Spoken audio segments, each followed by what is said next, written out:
Hello, Simon here. Just got a little video for you here. I was talking to a friend yesterday who I met at my very first job, and we were laughing about some of the things we hated about our job. And it got me wondering what your first job was.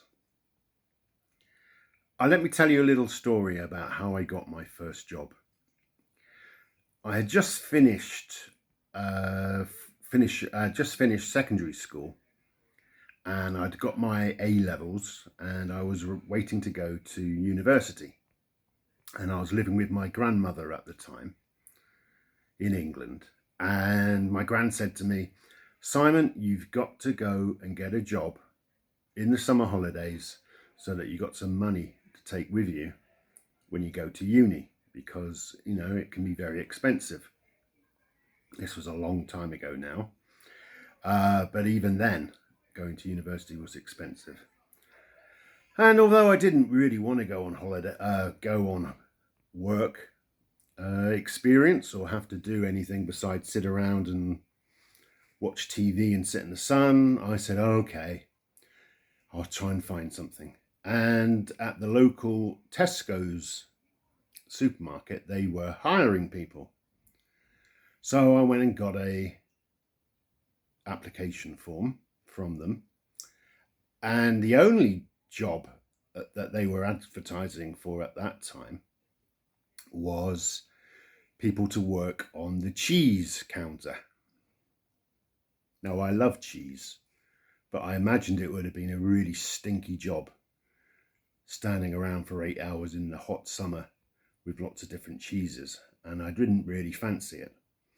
So I filled in everything very neatly on the application form and put my qualifications in, my recent A-levels, what I'd done at school, the sort of clubs I'd been a member of. And it looked perfect. And then at the very end, it said medical condition. Now remember, it was working for a cheese, on the cheese counter. So under medical, I wrote, I have severe dandruff and very flaky eczema on my face. Now, eczema is the stuff that when you have very dry skin and it sort of flakes off. I didn't have, but I didn't want the job. So I told them that I had really bad dandruff and eczema. I didn't tell my grandmother, obviously, that I had put that. And I sent the application off, and I said, "Oh, well, you know, I filled it in the best I can, Gran." And she was like, "Oh, I'm sure you'll do well, you know. And it's only for the summer." But obviously, I didn't get the job. In fact, I didn't even get called for an interview. They didn't even write back to me. I had to phone them, and they said, "Yes, I'm afraid that position has now been filled, Mr. Green." So I still had to get a job to keep my gran happy. And there was a local factory that made soaps and talcum powders and body lotions for Marks and Spencer's. You might have heard of Marks and Spencer's. And so I applied for that, and I got it, and I hated it. I was sitting in a really hot factory on a production line where lots of hot soap would come down the conveyor belt, and I would have to pick it up and put it into boxes. If it was a bad one or it was misshapen, it went in one box, and if it was a perfect one, it had to go delicately into another box, all lined with lots of molded sort of plastic in between, so it kept the shape of the hot warm soap kept the shape that it was meant to have. But there were lots of other things, like working on soap, liquid soap lines, where you had to put the labels on the bottles, and also on the talcum powder line. And the talcum powder line, we would sit on a long conveyor belt, and the tins would come along like that, and it would stop, and then there would be a machine with a big tube, and the tube would pump out just the right amount of talcum powder, and then it moved on a little bit more, and my job was to put on the top, the cap with the little holes in, so that you can shake the talcum powder all over you. And I soon got fed up with that job.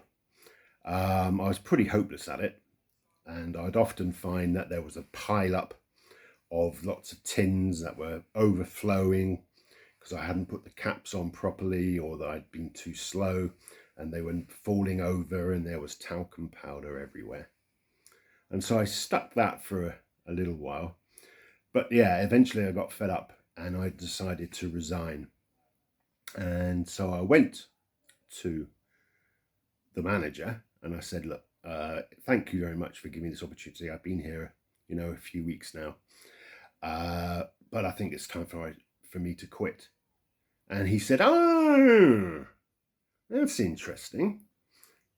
And I said, yeah. And he said, yeah, we were going to fire you anyway. I said, what? And he said, yeah, we were going to give you the sack for falling asleep on the talcum powder line.